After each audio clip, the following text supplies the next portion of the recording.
राधा वल्लभ श्री हरिवंश। राधा वल्लभ श्री हरिवंश। राधा वल्लभ श्री हरिवंश। राधा वल्लभ श्री हरिवंश। वृंदावनेश्वरी तवैव पदारविन्दम् प्रेमामृतैकमकरन्द रसौघपूर्णम् हृद्यर्पितं मधुपते स्मरतापमोग्रं निर्वापयत् परमो शीतलमाश्रयामि। निर्वापयत् परमो शीतलमाश्रयामि। राधा राधा राधा राधा राधा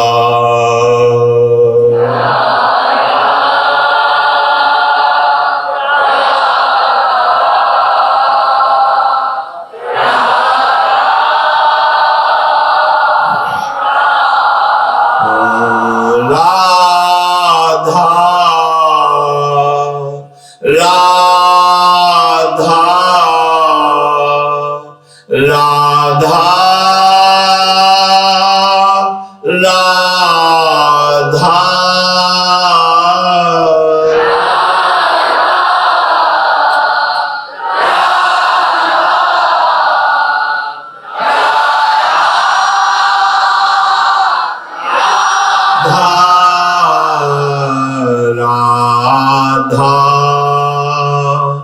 राधा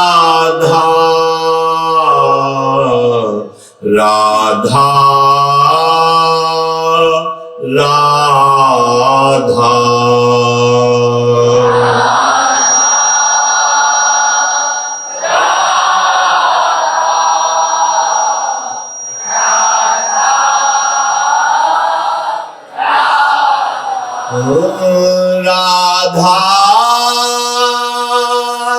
राधा राधा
राधा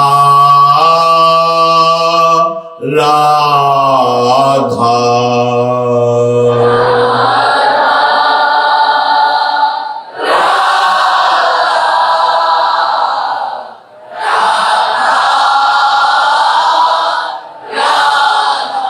श्री राधा वल्लभ लाल की जय। परम सच्चिदानंद घन प्रेमानंद स्वरूप नवनिभृत निकुंज महामहिम परम पावन श्री वृंदावन धाम।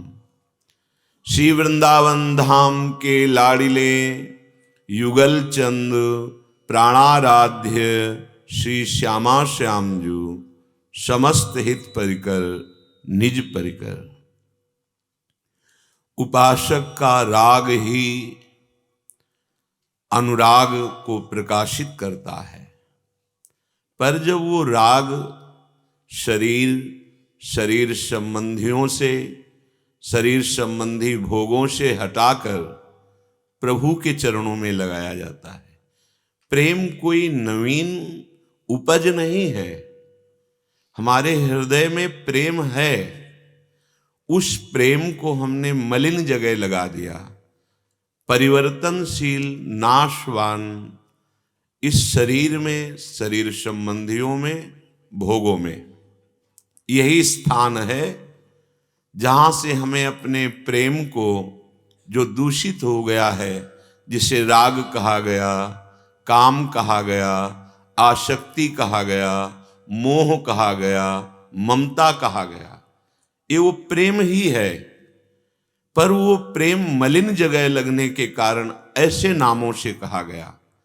और वही प्रेम जब प्रभु के चरणों में होता है तो विशुद्ध अनुराग, परम मंगलकारी, परम सुख प्रदान करने वाला होता है।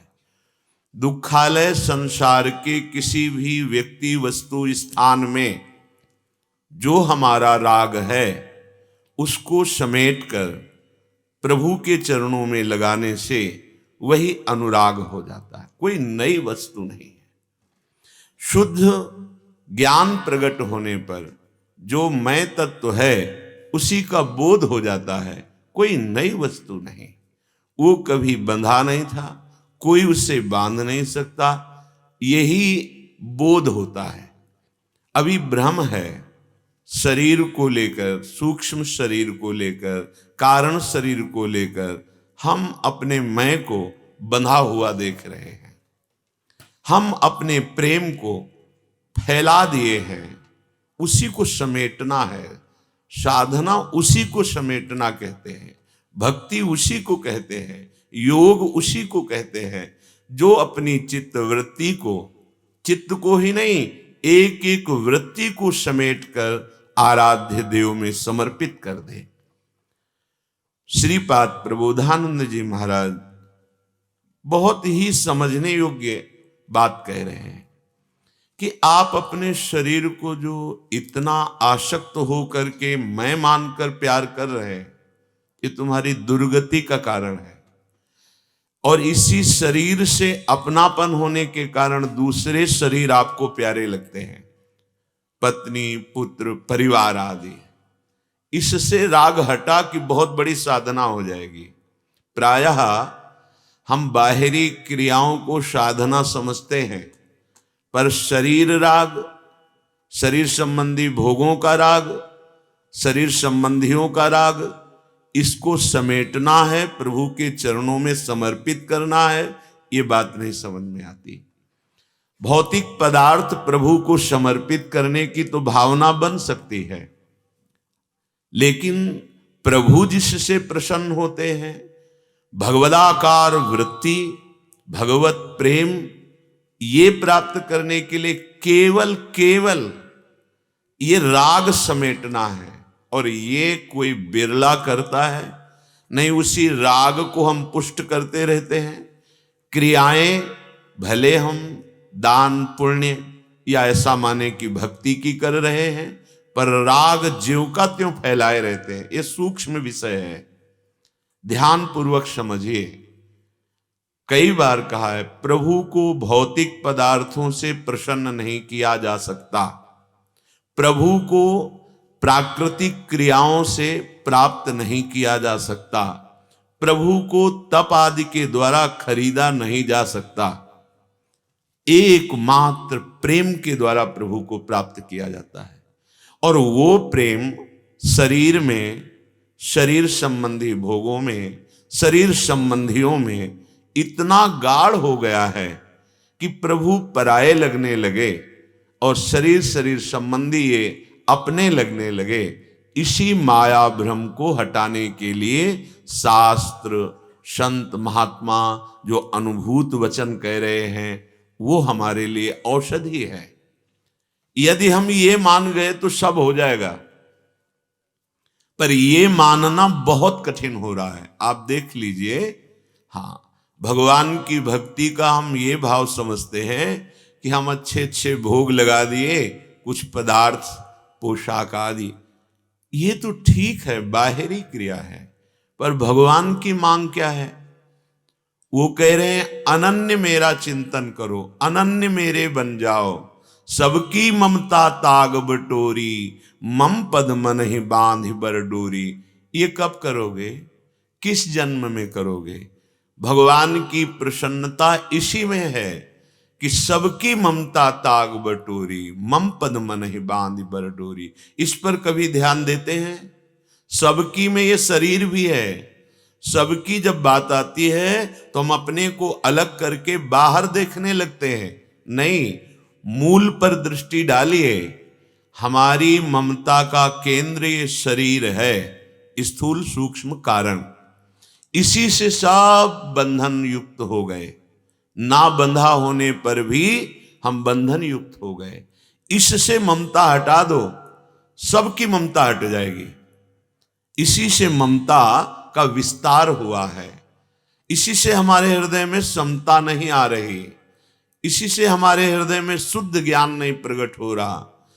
हम लौकिक और बहुत थोड़ा शास्त्रीय ऐसे कर्मों में उलझ गए हैं कि ममता, अहमता पुष्ट हो रही है और हम समझ रहे हैं हम भक्ति कर रहे हैं, हम साधना कर रहे हैं। बहुत धैर्यपूर्वक समझना है। साधना का विषय है एकमात्र आराध्य देव में स्थित हो जाना, एकमात्र प्रपंच का विस्मरण करके अपने इष्ट में स्थित हो जाना, चाहे वो आत्म तत्व या भगवान के स्वरूप में। अब हमारी समेटने वाली वृत्ति तो है ही नहीं, फैलाते चले जा रहे हैं, अपने संबंध बढ़ाते चले जा रहे हैं, अपनी आवश्यकता बढ़ाते चले जा रहे हैं। तो हम तो साधना कर रहे हैं मुक्त होने की इस जगत प्रपंच से। हम तो उपासना कर रहे हैं चित्त वृत्ति का निरोध करके अपने आराध्य देव में स्थित करने की।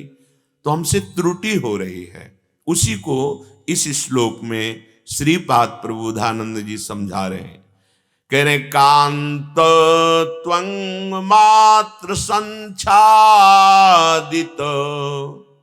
युवती माया मेध्य बीभत्स पिंडे द्राग दृष्टे पंडिता नामपि विलयमिता धैर्य रक्षाति शिक्षा का भक्ति ही।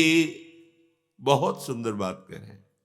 का भक्ति ही का विरक्ति तदपहृत धियाम कैव वृंदा वनाशा तासाम नामाप्य शृणवस् तदनुसर सखे राधिका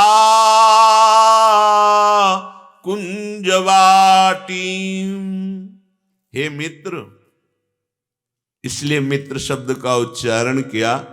कोई समझ सकता है इनकी क्या दुश्मनी है जो ऐसी बातें करते हैं, इसलिए कहा हे सखे, हे मित्र, अर्थात मैं तुम्हारे मंगल के लिए बात कह रहा हूं, तुम्हारे कल्याण के लिए बात कह रहा हूं।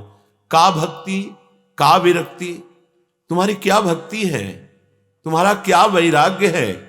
यदि तुम्हारी बुद्धि का अपहरण कर लिया काम भाव ने, तुम्हारी बुद्धि का अपहरण कर लिया विषयों ने, तुम्हारी बुद्धि का अपहरण कर लिया शरीर संबंधियों ने, तो तुम्हारी का भक्ति का विरक्ति, क्या तुम्हारी भक्ति है? भक्ति का स्वरूप क्या है आचार्यों ने वर्णन किया है। देवर्षि नारद जी अपने भक्ति सूत्र में वर्णन करते हैं का भक्ति, तो बोले उसके लक्षण हैं।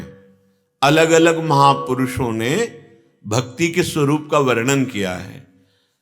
तल लक्षणानि वाच्यन्ते नाना मत भेदात। विभिन्न आचार्य महापुरुषों ने भक्ति का अलग अलग स्वरूप वर्णन किया है। महापुरुषों की बात कह के फिर देवर्षि नारद जो भक्ति के परम आचार्य हैं वो अपनी बात कहते हैं। पहले कह रहे हैं पूजा दिश्वानुराग इति पाराशर्य। पराशर नंदन भगवान श्री कृष्ण द्वैपायन व्यास देव जी, इनके मत के अनुसार भक्ति का स्वरूप है भगवान की पूजा में अनुराग होना। पूजा शब्द से हम बाहर चले जाते हैं, केवल अगरबत्ती लगाना, धूप बत्ती लगाना या ऐसी बाहरी, देखो ये बाहरी क्रिया है, लेकिन वास्तविक पूजा तब मानी जाएगी जो भगवान की मांग है। मय्येव मन आधत्स्व मयि बुद्धिम निवेशय। ये दो चीजें तुम दे दो, पूरी पूजा हो गई आपकी। मन और बुद्धि। बुद्धि में निश्चय हो जाए कि प्रभु के सिवा कोई परम सुख नहीं, प्रभु के सिवा कोई अपना नहीं।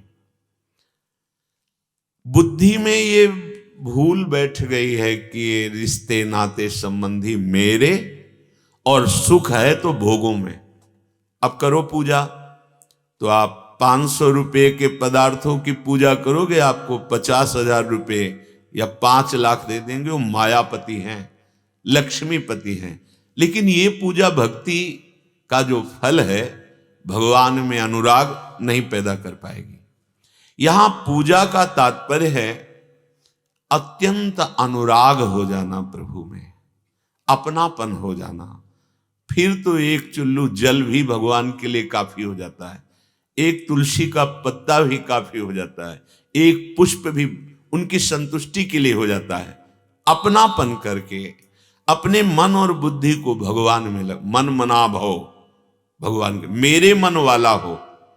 देखो कहां पूजा ऐसी होती। अगर हम भगवान का पूजन भी करते हैं तो अपनी सामग्री भगवान को कुछ अर्पित कर देते हैं। अपनी ये भाव नहीं रहता त्वदीयम वस्तु गोविंदम तुभ्यमेव समर्पये। हे प्रभु आपकी सब दी हुई वस्तु है, आपको समर्पित है।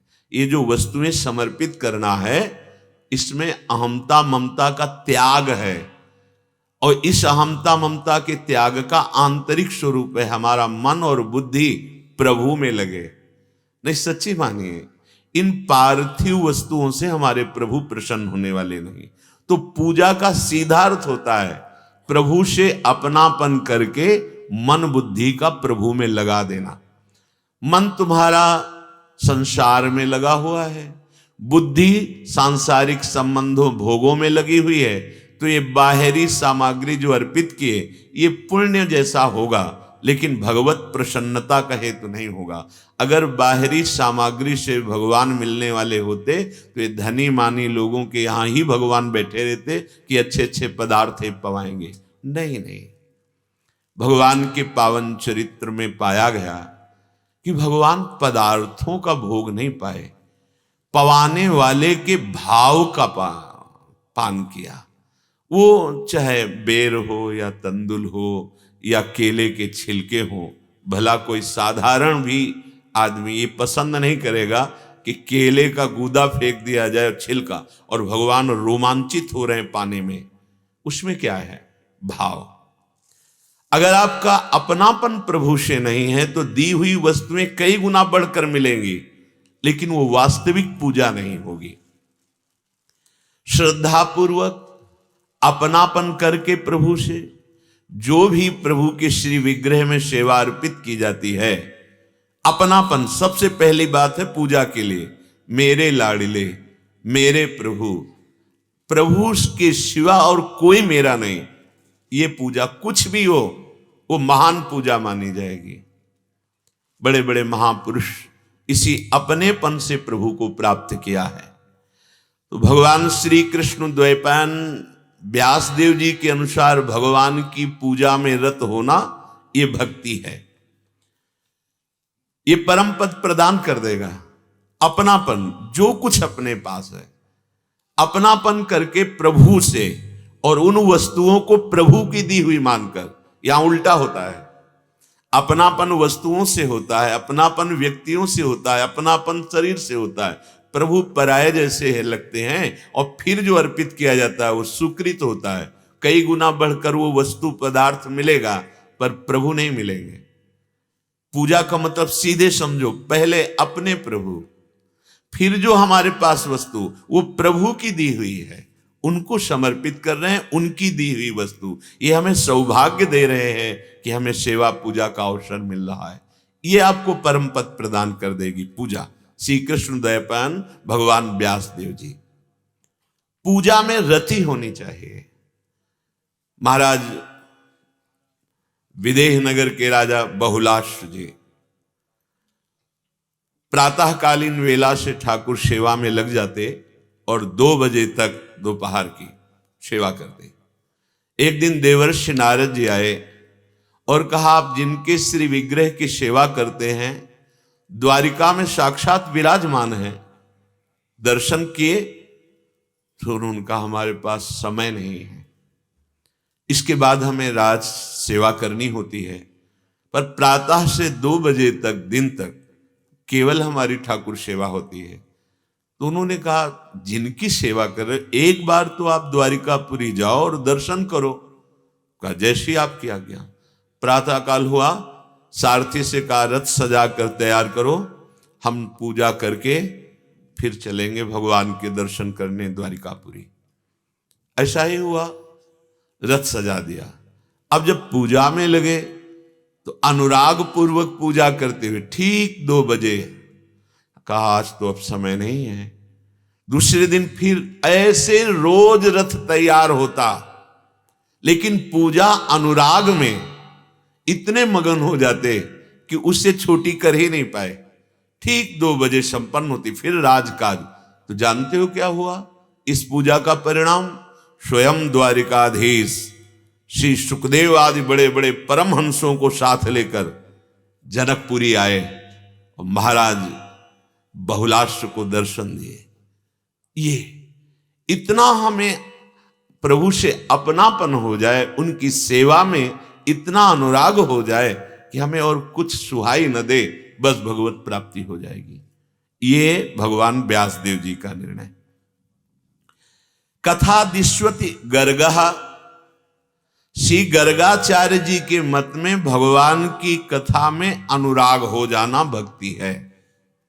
इससे भी, केवल इससे भी भगवत प्राप्ति हो जाएगी। जैसे रत्नावती जी को उनकी दासी जी ने केवल भगवत चर्चा सुनाई। एक बार वो चरण दबा रही थी, और तो रानी है, जैसे विलासिता पूर्ण वैभव पूर्ण जीवन अन्य रानियां व्यतीत करती हैं, ऐसे ही रत्नावती जी का जीवन था। दासी चरण दबाते हुए, हा कुंज बिहारी, हा गोविंद। ऐसे देखा रानी ने, तू रहती तो मेरी सेवा में है, ये कुंज बिहारी, ये गोविंद किस पुरुष का नाम है? तू किस पुरुष से रति करती है? आज तक तो मुझे पता नहीं चला। तो उनका, महारानी आप दोष दृष्टि मत कीजिए, ये पुरुष नहीं, परम पुरुष भगवान हैं, वृंदावन बिहारी जी हैं। अच्छा, इनको तुम कैसे जान गई? संतों से। संतों का, आपकी सेवा के बाद संतों का संग तो हमारे हृदय में अब उनके, और आप पूछो मत, नहीं ये रोग आपको भी लग जाएगा। जब उन्होंने जाना ये भगवान की परम भक्ता है, कहा, आज से तुम चरण नहीं दबाओगी, आज से तुम चरणों के पास नहीं हमारे सिराहने बैठो, आज से हम तुम्हें गुरु रूप में वरण करते हैं, तुम मुझे प्रभु की चर्चा सुनाओ। हालत ये हुई, भगवान की चर्चा सुनते सुनते मूड मुड़ाकर संतों के बीच में बैठकर अनन्य निष्ठा, पूरा चरित्र उनका केवल भगवत चर्चा सुनने मात्र से, मथुरा की ब्राह्मणियां अन्य कोई साधन नहीं, केवल भगवत चर्चा सुनने से ऐसा अनुराग जगा कि जब प्रभु गौवें चराने के लिए इधर आए मथुरा की तरफ, तो सखाओं ने कहा आपने दिशा बदल दी तो हमारा जो भोजन छाक है जिधर जाता है अब वो इधर आएगा नहीं, हमें बहुत भूख लगी। तो भगवान ने कहा पास में यज्ञ कर रहे हैं मथुरा के ब्राह्मण, जाओ तुम उनसे जाकर प्रणाम करना और कहना हे विप्रो, श्री कृष्ण बलराम यहाँ नजदीक आए हुए हैं गौवें चराते हुए, आप कुछ भोजन दे दो, वो दे देंगे, आप लेके आ जाओ। सखागण गए, प्रणाम किया और जैसा प्रभु ने कहा था वैसा ही बोला, पर ब्राह्मणों ने अवहेलना कर दी, भगवत आज्ञा की अवहेलना कर दी कि इनको क्या भोजन देना है, यज्ञ का भोजन इनको क्या देना, बात ही नहीं सुनी। गए लौट के सखा और कहा गोविंद कैसी जगह भेजा था, वो तो बहुत कठोर हृदय के, किसी भी तरह की कोई भावना ही नहीं प्रकट की उन्होंने, भोजन देने की बात जाने दो, वो आदर से बोले भी नहीं। उनका सुनो, उनकी पत्नियों के पास जाओ। प्रभु उनके पास गए तो बोले भी नहीं, पत्नियों के पास जाएंगे तो क्या हो जाएगा, नहीं नहीं उनसे हमारा संबंध है, वो हमारी चर्चा सुनती हैं, इसलिए उनके हृदय में हमारे मिलन की व्याकुलता है, जाओ तुम। गए साष्टांग दंडवत की और कहा श्री कृष्ण बलराम आए हुए हैं, वो थोड़ा भोजन चाहे। बस वो तो प्रेम मगन होकर सुंदर सुंदर थालों में भोग सामग्री लेके चल पड़ी, रोकने पर भी नहीं रुकी और भगवान के समीप गए। ये किसी साधना का फल नहीं। ब्राह्मणों को जब बाद में पता चला तो अपने को धिक्कार दिए कि मैंने तो बाल्यावस्था से शास्त्रीय संस्कार सब किए, यज्ञोपवीत संस्कार, गायत्री अनुष्ठान, वेदाध्ययन, यज्ञ आदि, और स्वयं यज्ञ भोक्ता भगवान ने भोग मांगा और हमने अवहेलना कर दी, धिक्कार है हमारी विद्वता को, हमारे अनुष्ठान को। लेकिन मैं सौभाग्यशाली हूं कि मुझे ऐसी पत्नी मिली जिनको भगवत साक्षात्कार हुआ। केवल कथा सुनने मात्र से भगवत प्राप्ति, पर कथा सुनने का मतलब उसका मनन करना। जैसे केवल कथा सुनने मात्र से महान पापी प्रेत योनि को प्राप्त धुंधकारी भगवत प्राप्त हो गया। केवल 7 दिन मन लगाकर कथा सुनी, मनन किया तो विमान आया और भगवत पार्षद स्वरूप होकर विमान में बैठकर भगवत धाम गया।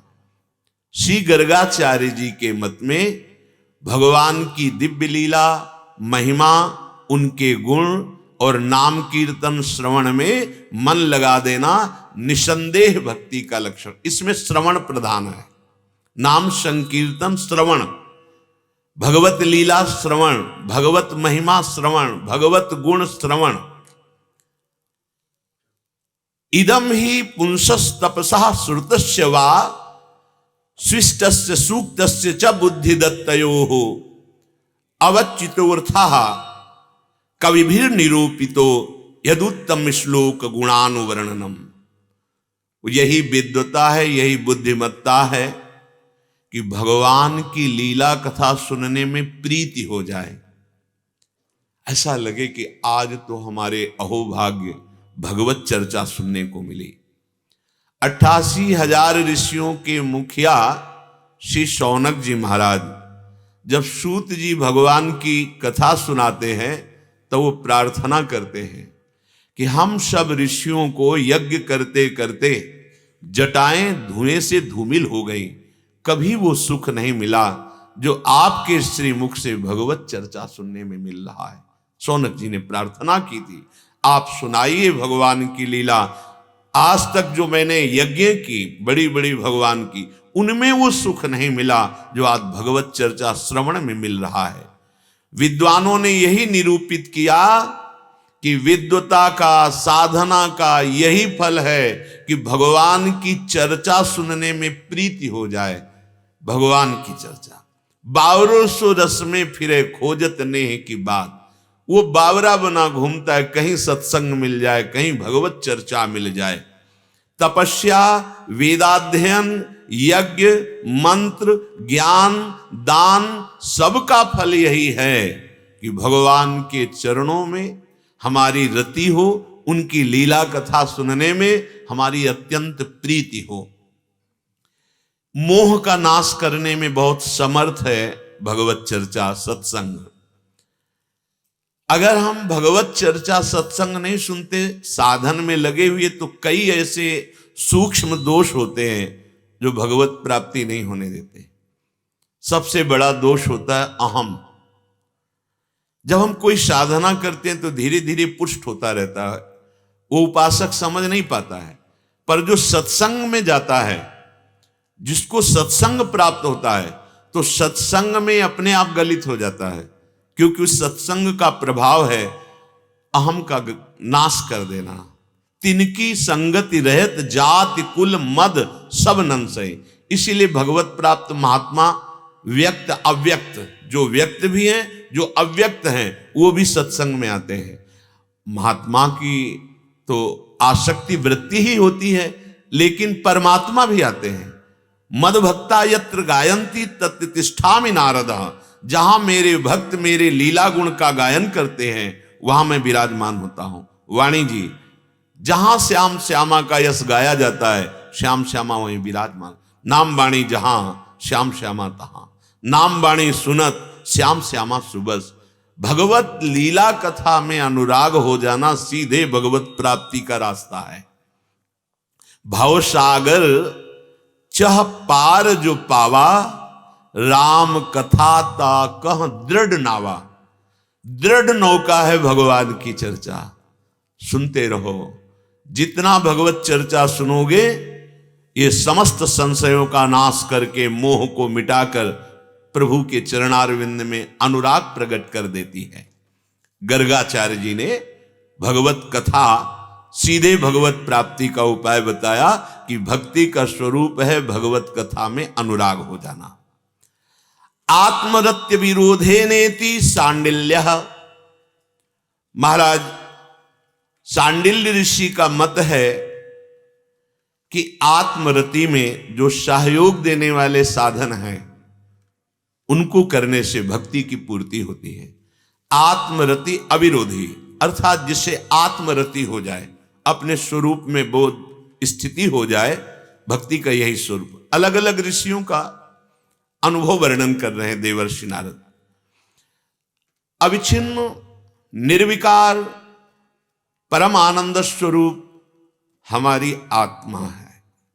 ये मायाकृत शब्द है हमारी, क्योंकि इसमें द्वैत भास रहा है, पर यह केवल संबोधन के लिए, अर्थात मैं, अर्थात आत्म स्वरूप, ये परमानंदमय है, भगवत स्वरूप है। इसमें स्थित होने के लिए इसके अविरोधी श्रवण, कथन, मनन, चिंतन, ब्रह्मचर्य, संयम, नियम, यम आदि, इनके मत में ये सब भक्ति का स्वरूप है, जिससे आत्म में स्थिति हो जाए। आत्म स्वरूप में अगर स्थिति के विरोधी आचरण किए जाएंगे तो परम पद का अधिकारी नहीं बनेगा। सांडिल्य ऋषि के मतानुसार मोक्ष कारण सामग्र्याम भक्तिरेव गरीयसी स्वस्वरूपानुसंधानम भक्तिरित्य विधीयते। आत्मस्वरूप में स्थित होने के लिए भगवान की भक्ति अत्यंत आवश्यक है और श्रेष्ठ है। इसमें मेहनत नहीं करनी पड़ती। जैसे ज्ञान में है तो बहुत कठिन साधना है और चूक हो जाए तो गिरने का भय होता है, और भगवान की भक्ति में जैसे आप आश्रित होकर नाम जप कर रहे हैं, कथा सुन रहे हैं, पूजा कर रहे हैं, तो हृदय निर्मल होता चला जाएगा, शरीर से आसक्ति घटती चली जाएगी, भोगों में अरुचि होती चली जाएगी, और यही है आत्मस्वरूप में स्थित होने का मार्ग। और भगवान की कृपा से जहां ज्ञान स्फुरित हुआ तो तीनों शरीर से राग हटा, तो जो हम हैं वो अनुभव में आ जाता है। अब नारद जी कह रहे हैं हमने इन महापुरुषों का मत बताया, लेकिन हमारा जो मत है वो थोड़ा अलग है नारद जी के मत। और भक्ति का ये सब अंग बताए गए पीछे, लेकिन नारद जी संपूर्ण भक्ति का स्वरूप बताते हैं। अगर ये नहीं है तो आप कथा कितनी देर सुनेंगे, पूजा कितनी देर करेंगे, कितने साधन करेंगे, जब तक रस नहीं मिलेगा तो मन टिकेगा नहीं। निज सुख बिन मन होए कि थीरा। अब नारद जी जो कह रहे तो विरोध नहीं कर रहे, नारद जी कह रहे हैं कि हमारे मत में जो भक्ति का स्वरूप है, नारदस्तु तदर्पिता अखिलाचारिता तदस्मरणेन परम व्याकुलते थे। ये बहुत जोर की बात कही। पूजा कितनी देर करेंगे? मानो प्रातः से 2 बजे तक करते थे बहुलासु जी, पूजा कितनी देर आप करेंगे? इसीलिए उसमें शब्द लगाया मन को समर्पित करना। लीला कथा कितनी देर सुनेंगे? इसीलिए उसमें शब्द लगाया मनन करना, कि हर समय उसी लीला चिंतन में होना चाहिए। पर लीला चिंतन के लिए स्थिति चाहिए। लीला सुन लिया और चल दिया, फिर प्रपंच में लग गए, तो वो लीला श्रवण परम पद में पहुंचाने के लिए जो योग्यता है वो मनन से आती। मनन तो किया नहीं। जैसे जब धुंधकारी के लिए विमान आया तो गोकर्ण जी ने कहा कथा तो सबने सुनी, विमान आपको शास्त्रों लाने चाहिए भगवान के पार्षदों से। तो भगवान के पार्षदों ने कहा लीला श्रवण तो सबने की, लेकिन मनन नहीं किया। मनन इसने किया रात दिन, तो 7 दिन में परम पद मिल गया। देवर्षि नारद जी कह रहे, महर्षि व्यास जी को भी लीला गायन का उपदेश देवर्षि नारद जी ने ही दिया था। जब अशांत चित्त बैठे थे तो कहा आप ऐसे अशांत कैसे हैं?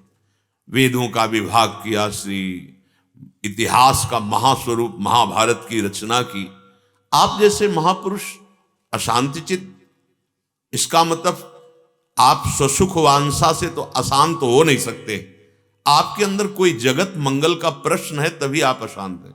तब वर्णन किया भगवान श्री कृष्ण द्वैपायन व्यास देव जी ने कि हमने वेदों का भी विस्तार किया, महाभारत की भी रचना की, लेकिन सहज में भगवान की प्रेम लक्षणा भक्ति प्राप्त हो, जन साधारण भी परम पद को प्राप्त हो, इस विषय में मैं चिंतित हूं। तब उन्होंने कहा कि आप भगवान की लीला का विस्तार रूप से गायन कीजिए, आपका हृदय प्रसन्न हो जाएगा, क्योंकि लीला श्रवण मात्र से सबका मंगल हो जाएगा। तो श्रीमद् भागवत को प्रकाशित करने में देवर्षि नारद जी ही प्रेरणा देने वाले हुए। नारद जी पूजा का, भगवत लीला गायन का या आत्मरति के अविरोधी साधन करने का विरोध नहीं कर रहे, पर वो बता रहे हैं कि प्रेम लक्षणा भक्ति की प्राप्ति के लिए एक एक आचरण अपने प्रभु को समर्पित करे और रात दिन नाम जप करे। ये बहुत जोर की बात हुई। एक क्षण के लिए भी नाम रुके तो ऐसे व्याकुल हो जाए जैसे मछली को जल से निकाल। ये है महान स्वरूप जिसमें प्रेम प्रकाशित हो जाता है। भगवान की पूजा करना, भगवान का गुणगान करना, आत्मस्वरूप भगवान में रति प्राप्त करना, ये तो है ही। पर नारद जी कह रहे हैं कि जो विशिष्ट प्रेम है उसकी प्राप्ति के लिए ऐसा स्मरण तैल धारावत, रुके ना स्मरण एक क्षण के लिए। वैसे विशुद्ध भक्ति का स्वरूप महापुरुषों में जो जागृत हुआ वो यही जागृत हुआ। ये सर्व लक्षण संपन्न कर देने वाला एक ही महान साधन, नाम इतना आपको प्रिय लगने लगे कि एक क्षण जैसे कभी रुक जाए तो ऐसा लगे प्राण निकल गए। भला ऐसा कष्ट होता है? अरे कष्ट क्या, अभी तो घंटों आप भूल सकते हैं प्रभु को। ये भक्ति का स्वरूप पूर्ण नहीं माना जाएगा। भक्ति का स्वरूप है तद्विस्मरणेन परम व्याकुलतेति। जरा इस शब्द पे रुको थोड़ा। आपका तो स्मरण ही नहीं चल रहा बराबर, तो विस्मरण होने पर व्याकुल होने की बात ही क्या है? आप देखिए आप अपना समय कैसे बर्बाद करते हैं, कितना कीमती समय। अगर नहीं बर्बाद करते हैं तो धन्यवाद, धन्य धन्य धन्य तेई जे इनके उपास्य हैं, जो प्यारी जू की उपासना में ऐसे तन्मय हैं कि एक क्षण भी वो नाम नहीं भूलते। पकड़ लो, ये बहुत सार बात आपको बता रहे हैं। बाहरी क्रियाओं को देखकर साधना मानी जाती है और सम्मान प्राप्त होने लगता है, यश कीर्ति भी हो सकती है, लेकिन प्रेम नहीं। प्रेम तभी प्रकट होगा जब आंतरिक भक्ति का स्वरूप ये होगा। आधे पल के लिए भी त्रिभुवन की राजलक्ष्मी देने पर जो अपने प्रभु को नहीं भूलता, वही प्रेम लक्षणा भक्ति से युक्त महाभागवत है। ये बात हमारे जीवन में आनी चाहिए। पूजा कथा और साधन बढ़िया है, ये अपने आप स्वाभाविक होंगे। जिनका हम नाम जप कर रहे हैं उनकी बात सुनने के लिए हमारे कान ललायित रहेंगे। जिनका नाम हम सुमिरन कर रहे हैं उनकी बात करने में हमें परम सुख मिलेगा, लीला गायन। और जिनका नाम जप कर रहे हैं इतने प्राण प्यारे लगने लगेंगे कि वो हमारी आत्मा है। जैसे सेवक जी कह रहे हैं, आत्मा हरिवंश प्रगट परमानंद। हाँ, आत्मस्वरूप हमारे प्रभु ही है। पर ये तब होगा जब निरंतर भजन होगा। बस ये खास बात देवर्षि नारद जी वर्णन कर रहे हैं।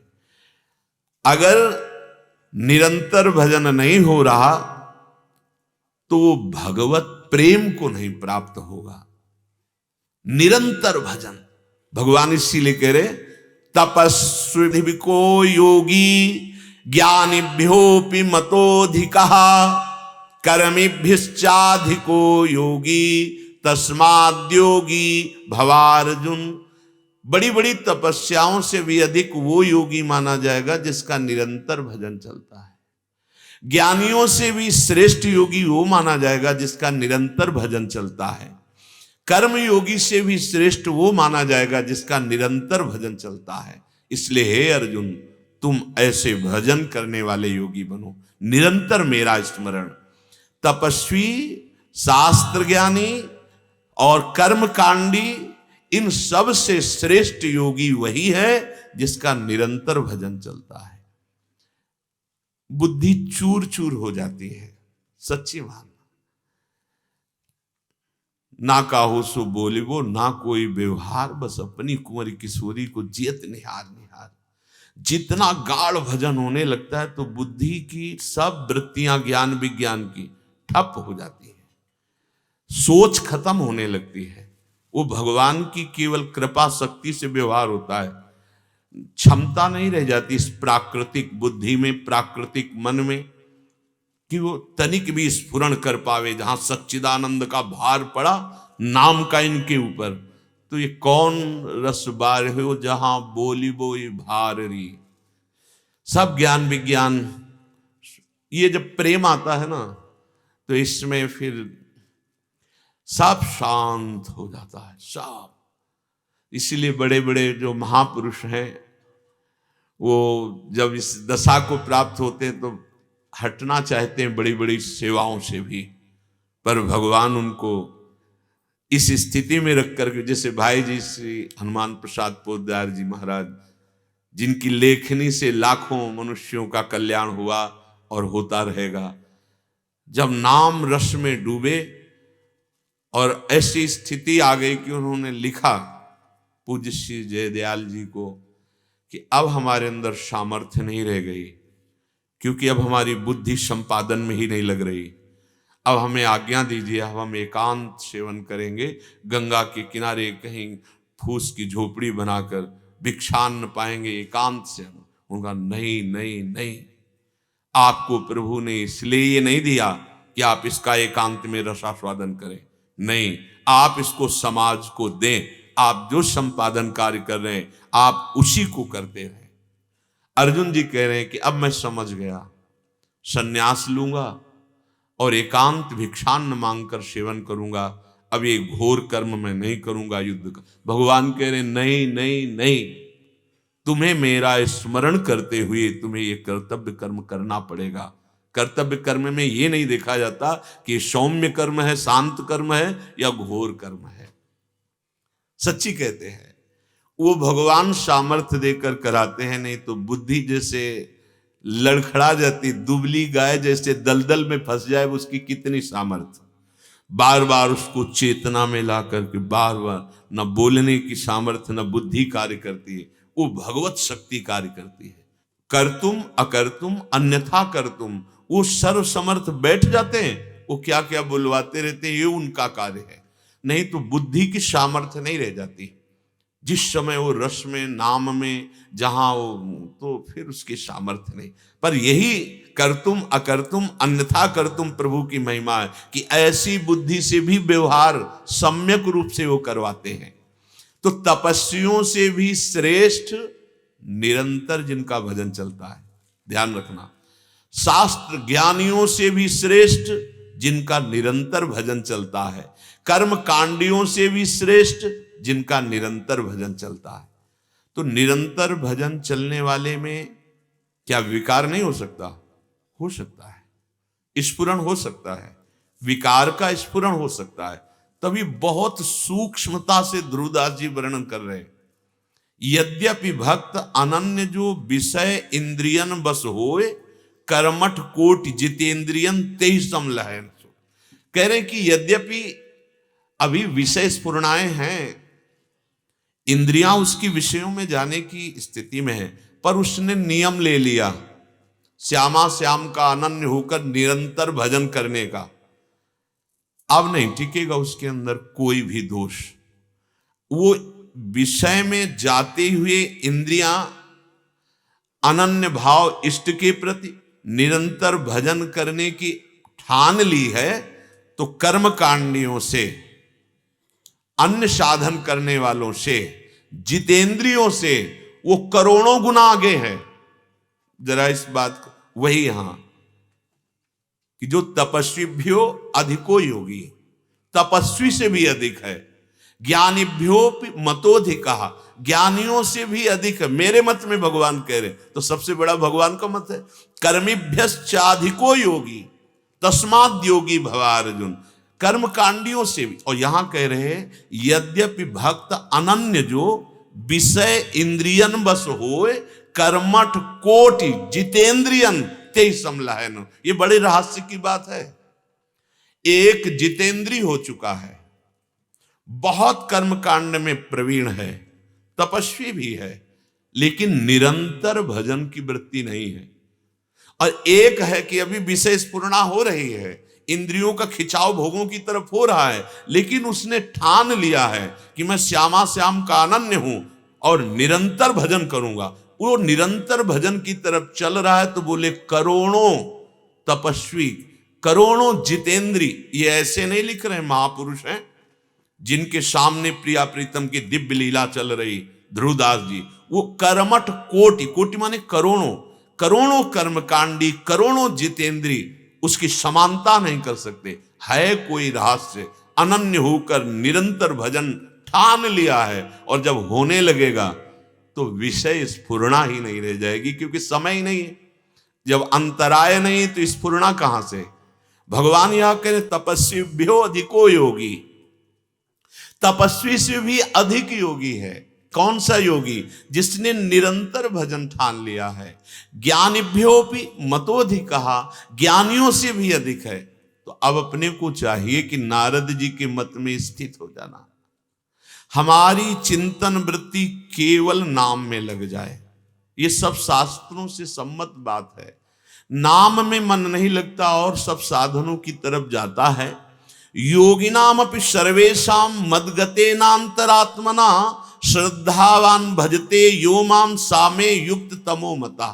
भगवान कह रहे मेरे मत में सबसे बड़ा योगियों में श्रेष्ठ योगी कौन है?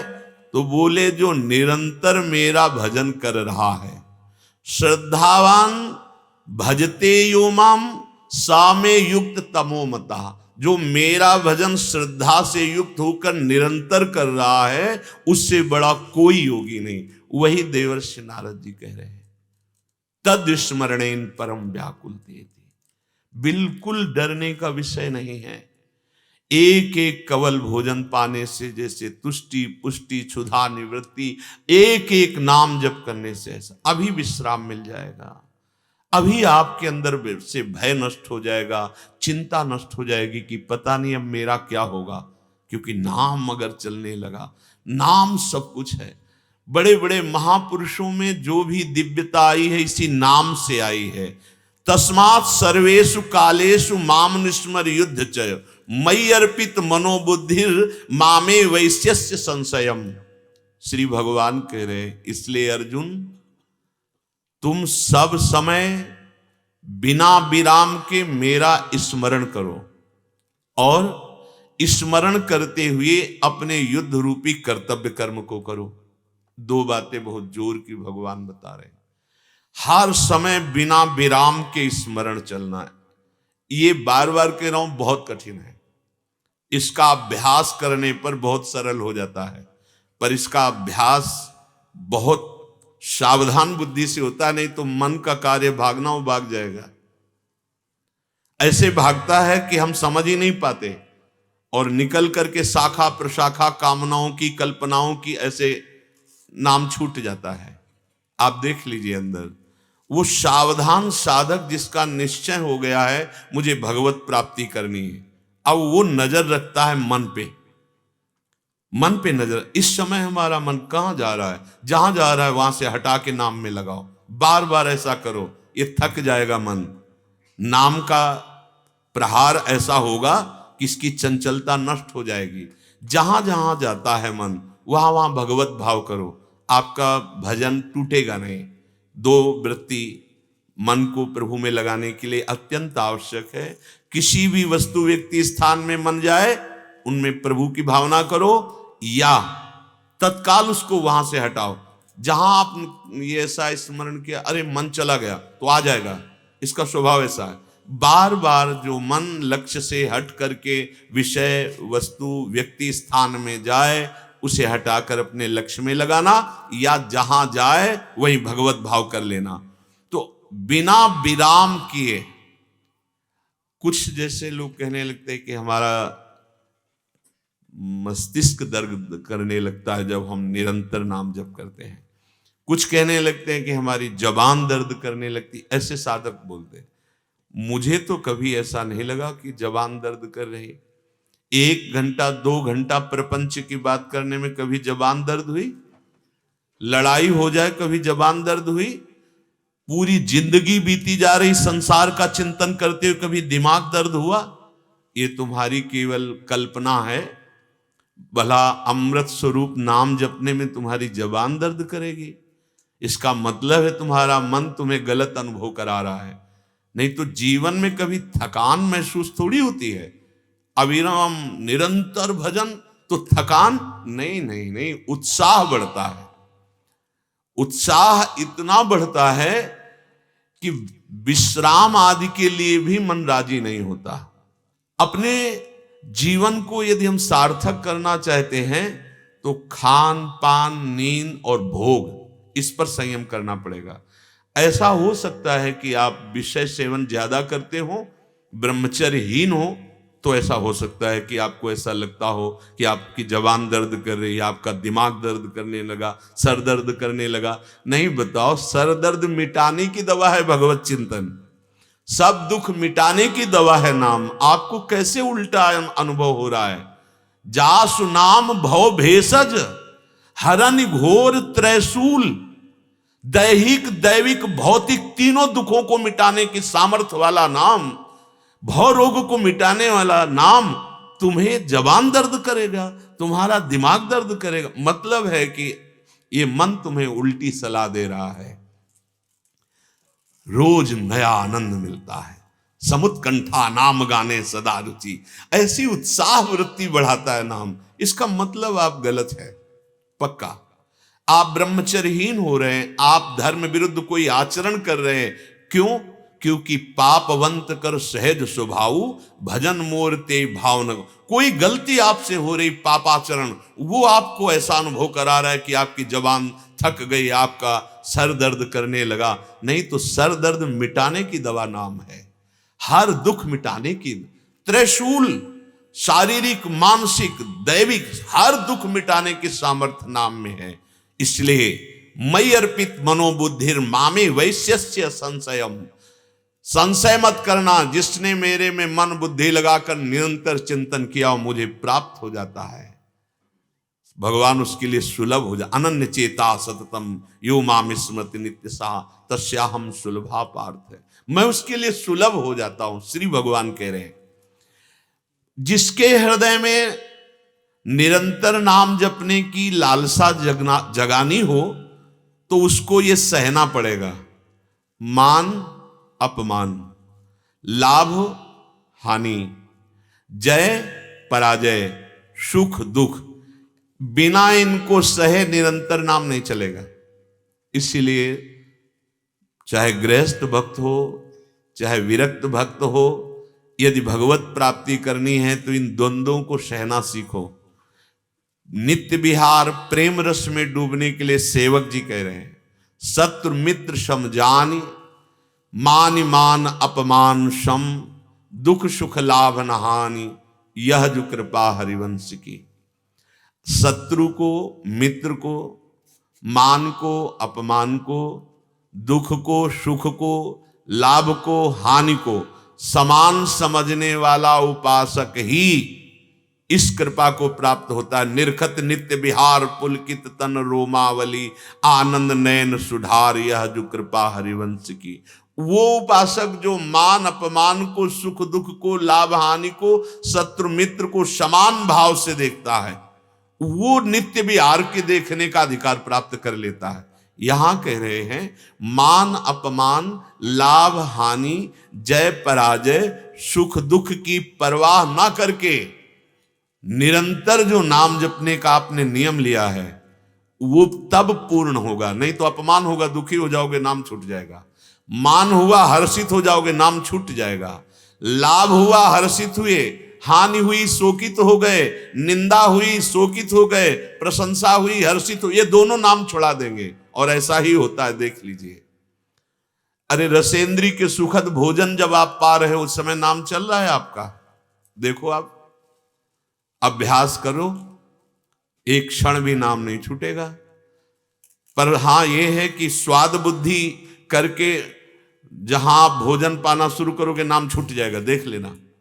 और अगर प्रसाद भाव रख करके नाम पर दृष्टि रखोगे तो उचित आहार होगा और स्वाद तुम्हें फंसा नहीं पाएगा।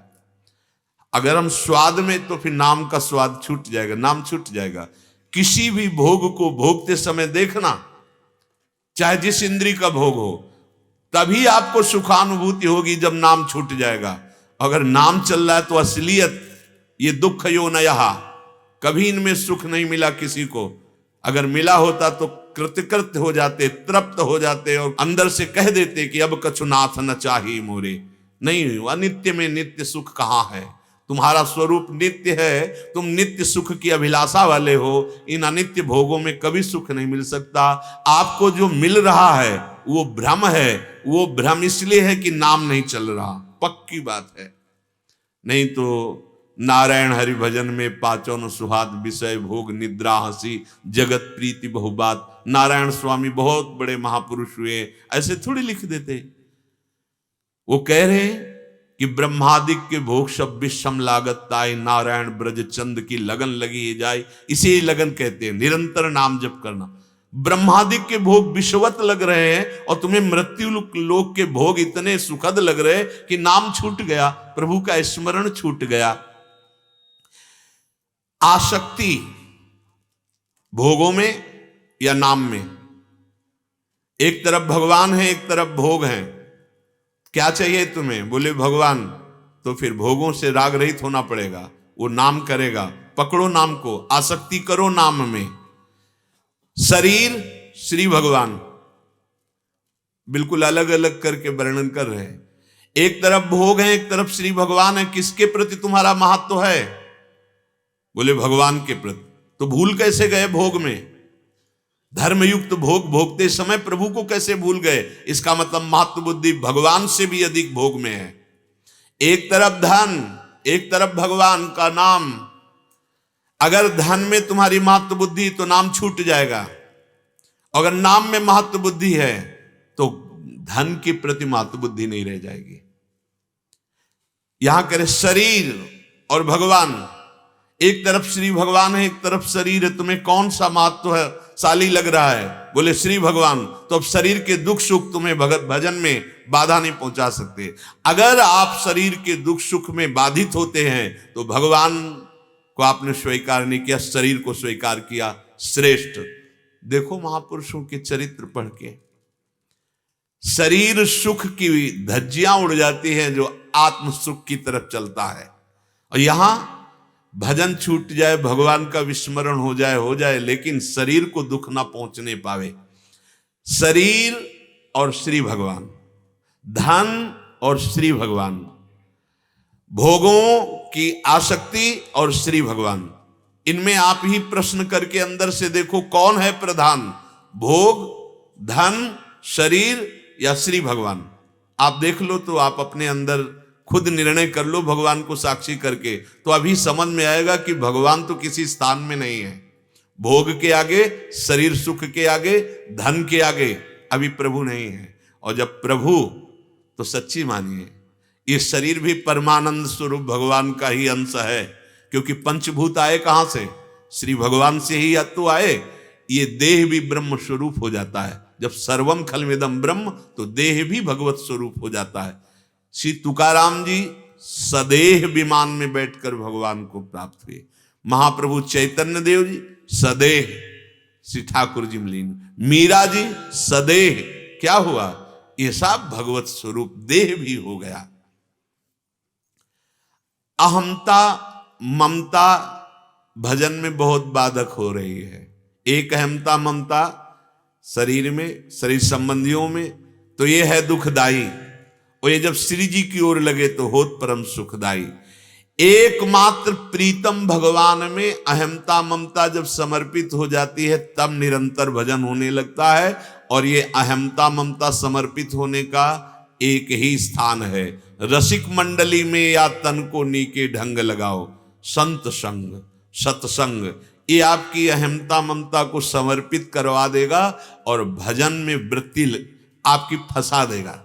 सत्संग, तभी कहा है भजनन वही संग बिनु, बिना भगवत प्रेमी महात्मा के संग के भजन नहीं हो सकता। अब हृदय में देखिए, हमारा आश्रय श्री भगवान हो, हमारा साधन श्री भगवान हो, और हमारी साध्य परम गति श्री भगवान हो, हमारे मित्र सुहृद श्री भगवान हो, हमारा परम धन श्री भगवान का नाम हो, बस बराबर परमानंद। आश्रय प्रभु, देखो आश्रय धन है, शरीर है, मित्र है, पद परिवार संसार है, अभी बात नहीं बनी। अंदर से आश्रय कैसे पहचानोगे कि हमारा आश्रय है कि नहीं? सुखद या दुखद घटना में तुम्हारा सबसे पहले मन कहां जाता है, यह है पहचान।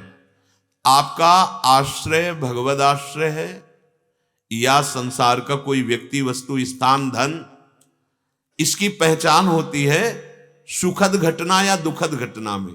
कोई भारी सुखद घटना हुई, अब आपका अपने ऊपर मन जाता है कि मैंने अच्छा बोला, मैंने अमुक कार्य ऐसा किया, मैंने अच्छी साधना की, या मैंने सफलता प्राप्त की। आश्रय श्री भगवान नहीं, देहाभिमान। या कोई दुखद घटना आई तो अब हमको किससे बात करनी चाहिए, मन सबसे पहले कहां गया, किससे बात करनी? अगर श्री भगवान पे गया तो आप भगवद आश्रय है। कोई सुखद घटना घटी, ये तो भगवान का दुलार है, उन्हीं से है। ये जो कुछ भी है केवल भगवान का दुलार है। प्रतिकूलता आई, भारी दुख आया, कहां गया मन? अगर किसी के फोन नंबर पर जा रहा है आपका मन, तो आश्रय भगवान नहीं हुए आपके। सबसे पहले मन कहां गया, बस ये देखना है, प्रभु प्रभु प्रभु। अब आप ही बड़ी कृपा, अनुकूलता में कृपा नहीं कहा, अनुकूलता में दुलार, क्योंकि हमारी कहीं ना कहीं कोई वासना रही होगी, उसकी पूर्ति के लिए दुलार कर रहे हैं हरि। प्रतिकूलता में हमारी चाह ही नहीं है, प्रतिकूलता तो सीधे प्रभु की चाह से आई है। इसमें तो मेरी कोई चाह नहीं। दुख कौन चाहता है, प्रतिकूलता कौन चाहता है? इसका मतलब मेरे प्रभु ने प्रतिकूलता दी तो कृपा है, कोई बड़ा मंगल होने वाला है। भगवान ने जो प्रतिकूलता दी, वहां किसी का फोन नंबर, किसी की सलाह, अंदर की बात, किसी का सहयोग, ये अगर गई वृत्ति तो आप भगवद आश्रित नहीं है। पहले प्रभु की तरफ जानी चाहिए। प्रतिकूलता भगवान ने कृपा की है। इस तरह से चिंतन परायण निरंतर वही हो सकता है जिसका आश्रय, परम धन, संबंध, आसक्ति केवल एकमात्र प्रभु से है। नारद जी महाराज इसी को उत्तम भक्ति कह रहे हैं कि सर्वोत्तम भक्ति का स्वरूप यही है।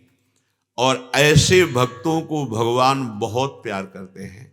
वो कह रहे हैं, न तथा में प्रियतम आत्मयो निर्न शंकर न च संकर्षणो न श्रीर्नैवात्मा च यथा भवान। भगवान कह रहे कि जो ऐसे भक्त होते हैं जिनका मैं ही केवल आश्रय होता हूं, जो निरंतर मेरा भजन करते हैं, वो मुझे जैसे प्रिय हैं वैसे प्रिय मुझे ब्रह्मा जी भी नहीं है, भगवान शंकर भी नहीं, बलराम जी भी नहीं, लक्ष्मी जी भी नहीं, और मैं अपने आप को भी उतना प्यार नहीं करता। आत्मस्वरूप भगवान कह रहे, मैं अपने आप को भी उतना प्यार नहीं करता जितना अपने ऐसे भक्त को प्यार कर। ये भक्ति का स्वरूप स्वयं भगवान कह रहे, न तथा में प्रीतम आत्मयोनिर्न शंकरा न च संकर्षणो न श्रीर नैव आत्मा च यथा भवान। मैं अपनी आत्मा अर्थात अपने आप को भी उतना प्यार नहीं करता। फिर ध्यान से सुनो, जिसका आश्रय एकमात्र भगवान, जिसकी ममता एकमात्र श्री भगवान, जिसका निरंतर संबंध केवल श्री भगवान, ऐसे का निरंतर भजन चलता है, अनन्य चिंतन चलता है। ऐसे भक्ति के लिए भगवान कह रहे हैं, वो मुझे जैसा प्रिय है वैसे ब्रह्मा जी भी प्रिय नहीं। ब्रह्मा जी को इसलिए कहा कि बहुत बड़ी सेवा कर रहे हैं श्री भगवान की, संपूर्ण सृष्टि की सृजन की सेवा ब्रह्मा जी की है। ये बहुत बड़ी बात है। ब्रह्मा जी को भगवान ने ही उपदेश किया है अपने स्वरूप का 4 श्लोकों में, चतुर्श्लोकी भागवत में। ब्रह्मा जी महान भागवतों में है, लेकिन कह रहे हैं मुझे वो इतने प्रिय नहीं है जितना वो भक्त प्रिय है। भगवान शंकर साक्षात श्री हरि ही है, कोई और थोड़ी है। कह रहे मुझे उतना प्रिय नहीं है जो एकदम अनन्य मेरे आश्रित मेरा निरंतर भजन कर रहा है। बलराम जी भी उतना प्रिय नहीं, लक्ष्मी जी भी उतना प्रिय नहीं, और मैं अपने आप को भी उतना प्यार नहीं करता जितना उस भक्त को प्यार करता हूं। आगे भगवान कह रहे हैं, निरपेक्षम, जो किसी की अपेक्षा नहीं रखते। अगर कोई हमारे को बड़ा अनुकूल व्यवहार कर रहा है तो उसमें हमें भगवान को देखना है। देखो, ये वृत्ति थोड़ा कम समझ में आएगी। संसार में क्या होता है, जब कोई अनुकूल चलता है तो हमारी ममता उससे जुड़ने लगती है कि बहुत सुख देता है, ये बहुत अनुकूल। उपासक ऐसा नहीं होता। सबसे पहला शब्द है निरपेक्षम। आप चाहे हमारे को प्रतिकूलता दें या आप अनुकूलता दें, कोई फर्क नहीं पड़ता। जो वास्तविक भगवत मार्ग का पथिक है, एक आदमी चंदन लगा रहा है, प्रणाम कर रहा है, और दूसरा उसको गाली दे रहा है, उसके लिए दोनों के प्रति समान भाव है। बिल्कुल ना उसके प्रति द्वेष है, ना उसके प्रति राग है। किसी की अपेक्षा नहीं, किसी न वस्तु की अपेक्षा है, न व्यक्ति की अपेक्षा है, न पद की अपेक्षा है, न सुख की अपेक्षा है। एक ऐसा हृदय होता है, वो ऐसे सुख को प्राप्त हो गया है, ऐसे से अपनापन कर लिया है कि अब उसको किसी की अपेक्षा नहीं है। तो उपेक्षा भी नहीं है किसी की, ये भी बात समझ लो। उपेक्षा किसी की नहीं। क्यों? क्योंकि जो निरपेक्ष है उस सब में भगवान को देखता है। वो बाहरी स्वरूप से निरपेक्ष, अंतर से निज प्रभु में देखें जगत, तो उपेक्षा भी नहीं किसी की। ना अपेक्षा ना उपेक्षा, वो ऐसी स्थिति को प्राप्त महापुरुष। निरपेक्षम मुनिम, जो रात दिन मनन करता रहता है अपने प्रभु का, और शांत, किसी भी स्थिति में अशांत नहीं होता है। चाहे जितनी प्रतिकूलता, निंदा, अव्यवस्था, तिरस्कार, अपमान, हृदय में हलचल नहीं होनी चाहिए। भगवान कह रहे हैं किसी से वैर नहीं है, और सर्वत्र समभाव से सब जगह मुझे देखता है, तो मैं ऐसे भक्त के पीछे घूमता हूं कि उसकी चरण रज मेरे ऊपर पड़ जाए।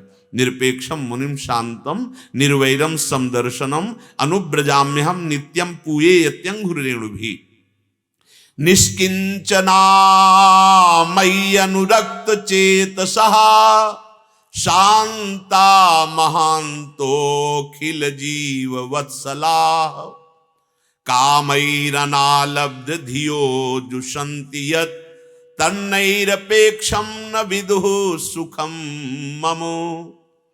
जिसका चित्त मेरे में अनुरक्त हो चुका है, जो देवर्षि नारद जी भक्ति का स्वरूप वर्णन करते हैं, वो यही है। एक क्षण के लिए भी प्रभु का विस्मरण बर्दाश्त नहीं, उसे ही कहते हैं चित्त का अनुरक्त हो जाना। देखो चित्त की क्या स्थिति है, क्या ऐसा अनुरक्त है, हर समय एक व्याकुलता बनी रहती है। तो क्या मिले नहीं क्या जो व्याकुलता बनी रहती है? बोले नहीं, कुछ ऐसा है ही ये प्रेम रोग। तन मन के बिछुरे नहीं, पर चाह बढ़े दिन रैन, कबों संजोग न मानहीं। ऐसे ही भजन के लिए है, रात दिन शरीर मन वचन सबसे भजन में लगे हुए हैं, लेकिन कभी ऐसा लगता ही नहीं कि भजन होता है क्या। यही लगता है कि जैसा होना चाहिए, अभी आज तक यही लगा है कि जैसा होना चाहिए वैसा नहीं, जैसा गुरुजन चाहते हैं वैसा नहीं। हे प्रभु, कब ऐसा होगा कि वैसा भजन होगा? ये पूरे जीवन बड़े बड़े महापुरुषों को बना रहता है। यही सच्चे भजन की पहचान है कि भजन करते हुए भजन की भूख इतनी बढ़ गई कि जितना भजन हो रहा है वो उसमें संतुष्ट नहीं है। भोगों में संतोष हो जाना ये भजनानंदी का स्वभाव है, और भजन में असंतोष बढ़ जाना ये भजन का प्रभाव है। जो भजन में संतोष है, भोगों में असंतोष है, वो साधक नहीं संसारी है। जो भोगों में संतोष और भजन में असंतोष, कि जितना भजन हो रहा है उतना ही और भजन की मांग बढ़ रही है। ये मई अनुरक्त चित्ता, भगवान में तभी चित्त अनुरक्त माना जाएगा जब एक क्षण का भी विस्मरण बर्दाश्त न हो। अपने लोग कसौटी में कसे, किस कोटि के भक्त हैं? सर्वस्व मुझको समर्पित कर दिया है। कसो ये कसौटी है, देवर्षि नारद जी जो कहते तदर्पिता अखिलाचारिता, सब कुछ श्री भगवान का है। बहुत कठिन है ये बात बहुत कठिन है। सब कुछ श्री भगवान का है। रसिक अनन्यमाल में एक महान भागवत की कथा आती है। महाप्रभु हरिवंश चंद्र जी के कृपा पात्र, महाप्रभु ने आदेश किया, श्याम श्यामापद कमल संग शिरनायो। ये गुरु वचन है। सेवक जी ने इनके लिए कहा है कि अगर इन वचनों को पालन नहीं करते तो तुम गुरुद्रोही कहलाओगे। तेन वचन मानत गुरुद्रोही, निस्दिन करत आपनो भायो। श्री हरिवंश कही जो कृपा कर साचो प्रबोध। ये सच्चा प्रबोध क्या? श्याम श्यामापद कमल संग शिरनायो। तो उन्होंने यही आजीवन स्वीकार कर लिया था कि जितने भक्त जन हो, किसी भी संप्रदाय को हों, वो मेरे आराध्य देव हैं। मेरे पास जो कुछ भी संपत्ति वैभव है वो सब श्री भगवान का है, राधा वल्लभ लाल का है। मेरा कोई अधिकार नहीं, ना तन में ना धन में। और मुझे सेवक बना करके सब सामग्री की सेवा संत जनों की करनी, ये हमारे गुरुदेव का आदेश है। ऐसा भाव। वो जितने भी संत आते सबको भगवत भाव से आराधना करते। तो किसी एक चोर ने देखा कि बड़ी यहां भोजन सामग्री भी मिलती है और धनी भी है, और संत वेश में जाने पर जरूर हमें ऐसा कुछ धन चोरी करने को मिल जाएगा जब इनके घर में रुकेंगे 1 2 दिन 3 दिन। वो गए, भेष बनाने में तो देर नहीं लगती ना, मूड मुड़ा लो 1 मिनट में, तिलक आदि, कपड़ा बदल लो। ये संत भेष बनाने में तो कोई देर नहीं लगती, लेकिन संत बनने में जन्म लग जाते हैं। अब वो तो केवल संत वेश मात्र को भगवान मानते थे। प्रणाम किया, चरणोदक उतारा, बैठा। वो बिल्कुल कुछ रामकृष्ण हरि कुछ नहीं। वो तो केवल इसलिए आए थे कि संत वेश में सम्मान होगा और 2 दिन 3 दिन रुकने को मिलेगा, फिर हम नजर कर लेंगे, चोरी करके भाग जाएंगे। वो तो चोर थे। पर संत वेश का आदर करना। गुरुदेव ने कहा है सब संत भगवान के स्वरूप हैं, उनकी सेवा से प्रभु मिल जाते हैं। एक लड़का था उनके, वो आभूषण आदि, अब धनी थे तो आभूषण आदि पहनकर ही घर में, आओ तो खूब खाने पीने को मिला और नजर किया कि तिजोरी आदि तक तो पहुंचना बड़ा कठिन है, लेकिन इस लड़के के शरीर में बड़े आभूषण है, अगर ये आभूषण मिल गए तो काफी धन मिल जाएगा। अब 1-2 दिन 3 दिनों अवसर लगा करके कि किसी तरह लड़के से आभूषण छीनना है।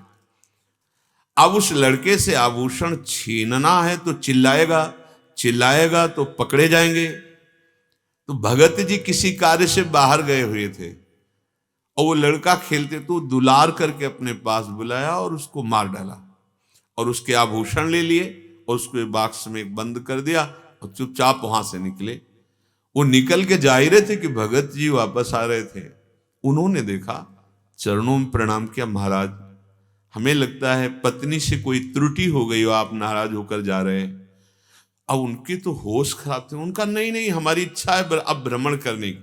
बोले नहीं महाराज, ऐसे तो आपको जाने नहीं देंगे, एक बार घर चलो और हम आपको भोजन पवाएंगे। कोई त्रुटि जरूर हमसे हो गई, आप ऐसे कैसे चल रहे, आपको चलना पड़ेगा और आप चल करके वहां प्रसाद पाइए और फिर आप प्रसन्न मन से जाइए, हम आपको नहीं रोकेंगे। प्रेम विवशता से उन्होंने कहा, लेकिन वो भयभीत हृदय, अब सोचा कि अगर ना कहते हैं तो कहीं बात ये क्रोधावेश में न बदल जाए और कहीं न कहीं इनको पता तो नहीं चल गया है। इतने में जब घर लाए तो कहा बालक कहाँ है, तो पता चला कि बालक तो यहीं खेल रहा था, यहां है नहीं। तो उन्होंने कहा कि जा कहां सकता हो, तो घर में ही रहते। अब वो जो चोर थे वो तो भयभीत पहले ही हो गए थे कि कहीं न कहीं बात खुल जाएगी। बहुत ढूंढने पर भी जब नहीं, तो कहा कि ये आज बाक्स जैसा बंद था वैसा नहीं बंद, थोड़ा खुला हो, इसको क्यों खोला गया। जो इसको देखा तो उसमें पुत्र मरा हुआ। संत की तरफ देखा तो कांप रहे थे वो, क्योंकि कितना भी हो अपराध जो अपना लक्षण। बालक को निकाला, पत्नी रोने लगी। उनका नहीं, हमारे पास जो कुछ है वो श्री भगवान का है, उनकी हर लीला हमारे मंगल के लिए है। संत की तरफ देखा, कहा भगवान की सिवा मैं किसी अन्य भाव से कभी युक्त हुआ ही नहीं। आप मेरी परीक्षा ले रहे हैं, ये आपने ही कृत्य किया है। तो रो के बोल पड़ेगे, हाँ हम धन के लोभ से, उनके पास भी वो उसके आभूषण मिले, कोई बात नहीं। चरणों में जल डाला, चरणामृत उतारा और भाव से कि प्रभु ये शरीर, पुत्र का शरीर, पत्नी, संपत्ति, यदि मैंने इसमें तनिक भी आज तक अहम न किया हो, आपका माना है और गुरुदेव की आज्ञा से संतों को भगवान माना है, प्रभु चरणामृत उतारा, बालक के मुख में डाला, वो जीवित हो गया। उनकी दृढ़ निष्ठा संत भगवान के और उनसे आप ये आभूषण ले जाइए, आपको जो और जरूरत हो ले जाइए, आप हमारी परीक्षा ले रहे थे, आप हमारे भगवान हैं। उसको लगा मेरे चरणामृत में बड़ा प्रभाव है। तो उसी गांव में दूसरे मोहल्ले में गया, रुका और एक बालक को ऐसे ही, और उन्होंने कहा कि मारो ये तो पाखंडी। उनका नहीं हमारे चरणामृत का प्रभाव उतार कर। तो बुजुर्गों ने कहा देख लो भाई, चरणामृत उतारा, कोई प्रभाव नहीं। तब कहा उन भगत जी को बुला के देखो चरणाम। फिर उन्होंने उसी भाव से किया। अब उसका दिमाग रखी, अरे ये तो भक्ति का प्रभाव है। तो उनके संग से उसने सब हिंसा चोरी छोड़ दी, भक्ति करने लगी। ये बहुत बड़ी बात है कि मई अनुरक्त चित्ता, भगवान को पूर्ण रूप से अपने चित्त को समर्पित कर देना और संपूर्ण वैभव सहित अपने आप को भगवान का मानना। देखो अब तो वैसी परीक्षा भगवान नहीं लेते, नहीं तो शास्त्रों में सुना गया कि भगवान ने मोरत ध्वज के यहां कितनी बड़ी भक्ति का स्वरूप कि अपने आप लाड़िले पुत्र को चीर कर, भला ऐसा हो सकता है? ऐसा होगा तो भगवान की भक्ति नहीं करेंगे लोग। लेकिन वास्तविक बात जो भक्ति का स्वरूप है वो यही है कि हमारे शरीर में, हमारे परिवार में, हमारे संपत्ति में हमारा किंचन मात्र अधिकार नहीं, प्रभु का। तभी वो उच्च कोटि के महान बनते हैं। पर ऐसी परीक्षा भगवान नहीं लेते, डरना मत। ये तो उन महान भागवतों की बात है जो उच्च कोटि की अवस्था को प्राप्त है, जिनका चित्त मेरे में अनुरक्त है और जिन्होंने सर्वस्व मेरे को अर्पित कर दिया है। वैसे है भी प्रभु का, आपका क्या है? आप विचार करके देखो। आपको शरीर भी प्रभु ने दिया है, संपत्ति भी प्रभु ने दी, और परिवार भी प्रभु ने दिया है। और सही पूछो तो वही बने हुए हैं। जो अकिंचन शब्द है वो भिखारी का शब्द नहीं है। यहां जो निष्किंचना नाम है, तो अकिंचन शब्द का मतलब समझते हैं कोई फटे पुराने कपड़े पहने और कुछ है नहीं, भीख मांगते हुए, ऐसा कुछ भावना बनती। अकिंचन, अकिंचन का मतलब ऐसा नहीं होता है। अकिंचन अम्बरीश जी महाराज हैं, चक्रवर्ती सम्राट। प्रभु के सिवा कुछ भी जिसके हृदय में नहीं, मेरे प्रभु ही सर्वस्व हैं, उसे अकिंचन कहते हैं। अगर पूरा परिवार, वैभव, सुख सामग्री है और ये सब प्रभु की है, जैसे नाथ सकल संपदा तुम्हारी, मैं सेवक समेत सुतनारी, ये अकिंचन का स्वरूप है। प्रभु के सिवा मेरा कोई कुछ नहीं, और जो कुछ है वो सब प्रभु का, यही अकिंचन का स्वरूप है। अच्छा, अगर हम संत वेश में हैं और हमारे अपने कमंडल, लंगोटी, अचला पर ही आसक्ति है, शरीर पर आसक्ति है, तो अकिंचन शब्द नहीं लगेगा। और चक्रवर्ती सम्राट हैं अम्बरीश जी, लेकिन सावई मना कृष्ण पदारविंदयो, केवल प्रभु के चरणारविंद में अनुरक्ति आसक्ति है, तो वो अकिंचन महापुरुष हैं। परम अकिंचन प्रिय हरि के रे, इतने हरि के प्रिय के सुदर्शन चक्र उनकी रक्षा में रहता है। बड़ा भक्ति का विशुद्ध स्वरूप है। अपने लोग थोड़ी बाहरी क्रिया कर ली, अभिमान करने लगते हैं। आप देखो, भगवान के मिलने की कसौटी ये है, कहीं भी तुम्हारी अहमता ममता नहीं, केवल एकमात्र तुम्हारी संपत्ति प्रभु, प्रभु का नाम, प्रभु की लीला गुण धाम, संपूर्ण परिवार, संपूर्ण वैभव, शरीर सहित प्रभु को समर्पित कर दिया, जैसे बिका हुआ, जैसे रूप लाल हित हाथ बिकानी। ये बहुत ऊंची स्थिति। आज हम सुबह जब आ रहे तो चिंतन चल रहा था सूरदास जी महाराज का। कैसे कह रहे हैं कि मैं दोनों तरफ से अंधा हूं, दुविधा आंधरो, पर बिना मोल को चेरो। बस इतने पे चिंतन हो रहा था कि देखो, इतने बड़े महापुरुष हैं कि लाखों पद लीलाओं में भगवान की प्रवेश पाकर के रचना की, भगवान को देख रहे हैं लीला करते हुए, वही रच रहे हैं, और कह रहे हैं कि मैं तो क्या कहूं, मैं तो दोनों तरफ से अंधा हूं, बाहर से भी कैसी अद्भुत दैन्यता और अंदर से भी अंधा हूं, लेकिन बिना मोल का मैं बिक गया हूं गोविंद की। भाई इस बात पर बहुत चिंतन हुआ, बिना मोल का मैं प्रभु को बिक गया हूं, जैसे रूप लाल हित हाथ बिकानी। ये भक्ति का स्वरूप यही विशुद्ध है। अपने शरीर पर, अपने संबंधियों पर, अपनी भोग सामग्री पर प्रभु का अधिकार था, है, उन्हीं का रहेगा। ये जो हमने मान लिया है अपना, इसी को मिटा दो तो भक्ति से वो गति मिलेगी जो ज्ञान मार्ग में प्राप्त करना बहुत कठिन हो जाता है। स्वरूप बोध भी हो जाएगा, भगवत प्रेम भी हो जाएगा। ऐसी भक्ति को नारद जी कह रहे हैं, अस्तेव मेवम, मैं जैसा कह रहा हूं ठीक यही भक्ति का स्वरूप है। अस्तेव मेवम, क्या? अपने आप सहित संपूर्ण आचरण भगवान को समर्पित करके निरंतर भगवान का स्मरण करना। तो सोच सकते हैं कि ये तो विरक्त महापुरुष कर सकते हैं, गृहस्थ नहीं। अभ्यास की कमी के कारण आप ऐसा सोचेंगे, अन्यथा ऐसा नहीं है। भगवान के लिए गृहस्थ या विरक्त का भेद नहीं है। और भक्तमाल जी में आप भक्तों के चरित्र पढ़ो तो हमें लगता है विरक्तों से ज्यादा गृहस्थ मार्ग के महाभागवतों का विशाल स्वरूप दिखाई देता है। क्योंकि भजन का जो प्रियता का भाव है वो भगवान की प्राप्ति के लिए गृहस्थ और विरक्त का भेद नहीं है। जहां आप भजन करोगे तो आपको वही स्थिति प्राप्त हो जाएगी। बस भजन में रुचि जो नहीं होने दे रहे, ये भोग, ये शरीर संबंध, इसी के लिए श्रीपाद कह रहे हैं कांतत्वं मात्र संच्छादित युवतिमयो मेद्य विभत्स पिंडे। एक काम भाव से जो तुम शरीरों की तरफ देख रहे हो, काम भाव से जो शरीरों का आप राग हृदय में रखे हुए हो, कभी मन से ऑपरेशन करके देखो, तुम्हें घृणा पैदा हो जाएगी। बीभत्स पिंडे, क्या है इसमें? क्योंकि सबसे ज्यादा भजन में बाधक काम भाव है। अंदर से देख लेना, क्रोध जो आता है वो काम की उपज है। अगर काम ना हो तो क्रोध आएगा ही नहीं।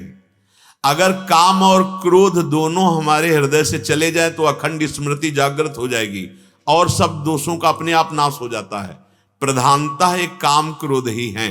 कामना में बाधा पड़ने पर क्रोध आता है, कामना की पूर्ति में लोभ आता है। सब इसी से सृष्टि बढ़ती। काम, उपासक जब भजन में चलता है तो सबसे ज्यादा उसका बड़ा शत्रु एक काम है। इसीलिए बार बार इस श्लोकों में चर्चा की जा रही कि जिन शरीरों को तुम देखकर भोगने की इच्छा करते हो, तुम्हारा शरीर या दूसरे का शरीर, बीभत्स पिंडे है क्या? कौन सा द्वार ऐसा है जिसके लिए तुम आसक्त हो रहे हो? इसमें क्या भरा हुआ है जिसमें तुम आसक्त हो रहे हो? द्राग दृष्टे पंडिता नामपि विलयमिता धैर्य रक्षात शिक्षा। यद्यपि कोई सुख नहीं है, मलिन शरीर है, बीभत्स है, गंदा है, द्वार गंदे हैं, पर कह रहे हैं द्राग दृष्टे पंडिता नामपि, बड़े बड़े जो विद्वान हैं उनको भी भ्रष्ट करने की सामर्थ्य माया रखती है। पंडिता नामपि विद्वानमपि कर्षति, बलवान इंद्रिय ग्रामो विद्वानमपि कर्षति। धैर्य रक्षात शिक्षा। कोई बिरला ऐसा होता है जो काम का आक्रमण हो और धैर्य धारण कर ले। ये देखो, जो भक्ति का स्वरूप बताया गया उसका ये बाधक भाव है।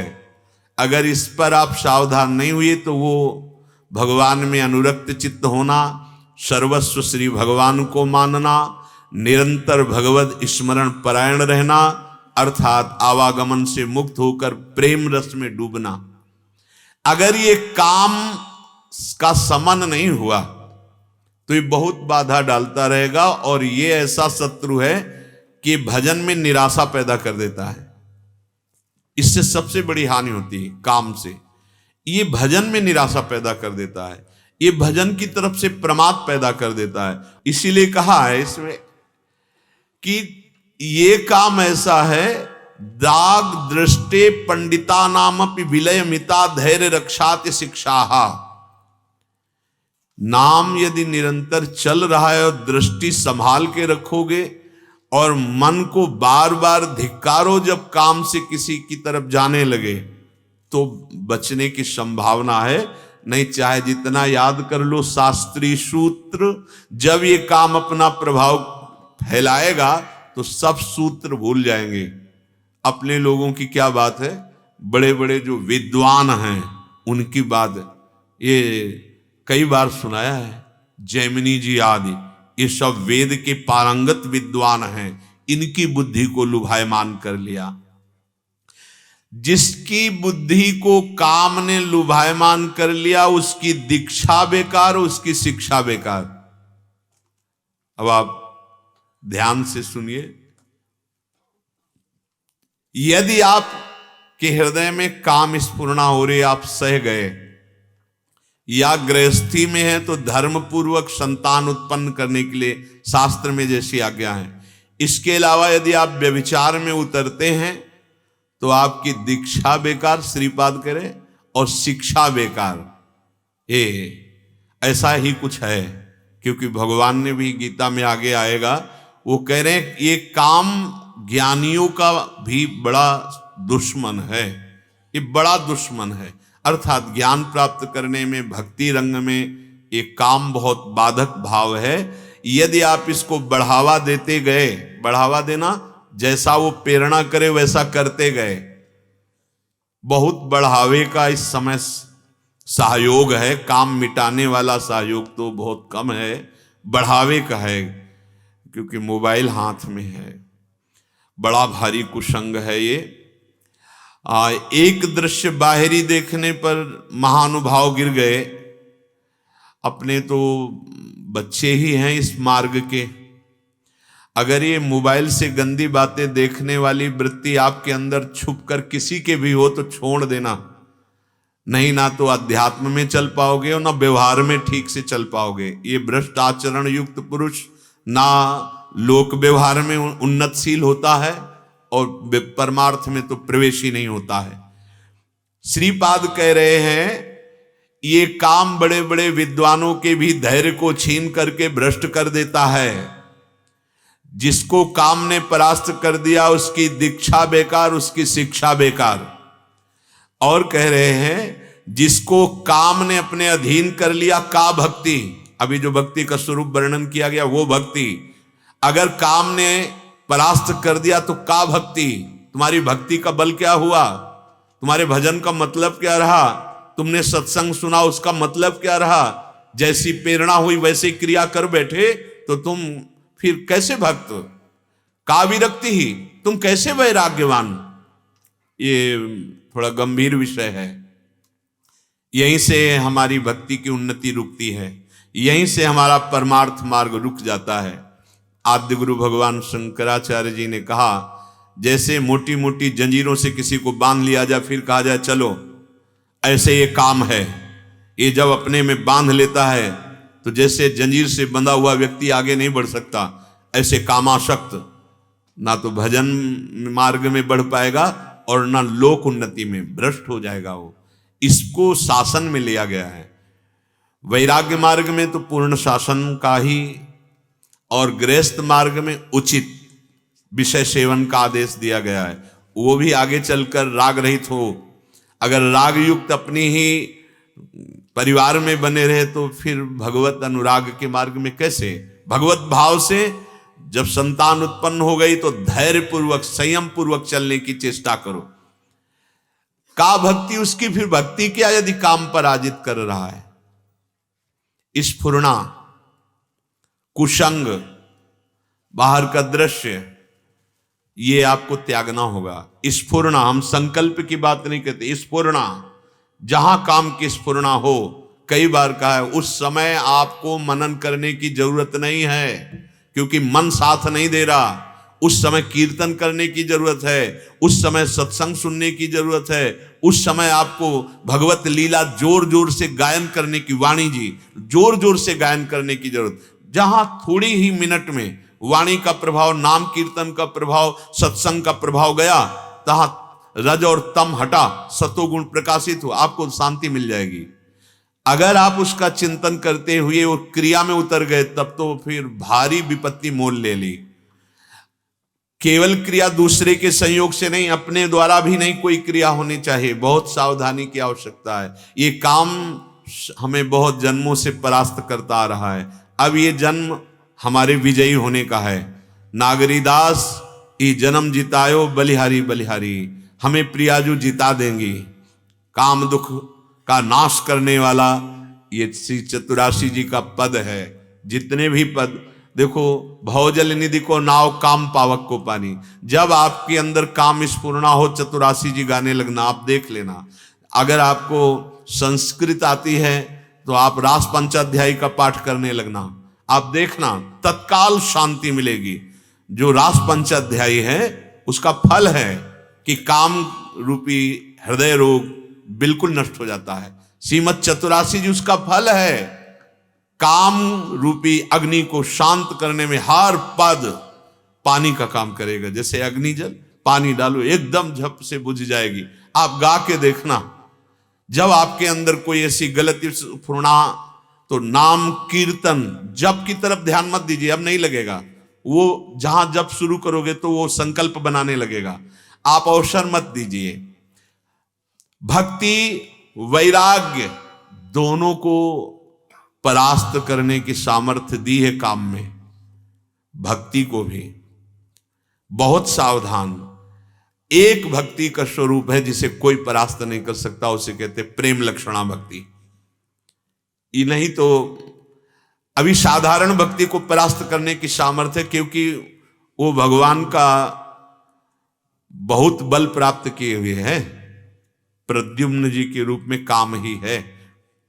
ये खेल रचा गया है। आप दोनों भगवान के ही पक्ष हैं। जैसे एक ही स्कूल में दो पक्ष में विद्यार्थियों को खड़ा करके कबड्डी का खेल होता है, ऐसे ही समझो कि दोनों पक्ष भगवान के, मम माया और मम भक्ति। और एक कबड्डी का खेल है, अगर आप नाम तो फिर काम पर विजय।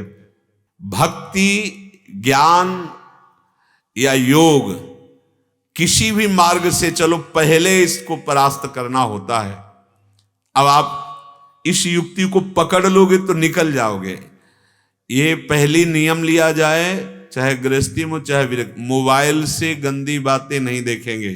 दूसरा नियम लिया जाए, ऐसे गंदे आचरण वाले लोग जो हमें प्रोत्साहित कर रहे हैं ऐसे मार्ग के लिए, वो चाहे मित्र हो कोई भी हो, उनका संग न किया जाए। ऐसा भोजन जो कामोत्तेजना बढ़ाने वाला हो ना किया जाए। जब हमारे हृदय में पुरुष संस्कार से काम का स्फुरण हो, उस समय हम जोर जोर से नाम कीर्तन या वाणी गायन या सत्संग, बहुत बड़ा प्रभाव पड़ता है, बहुत बड़ा प्रभाव पड़ता है।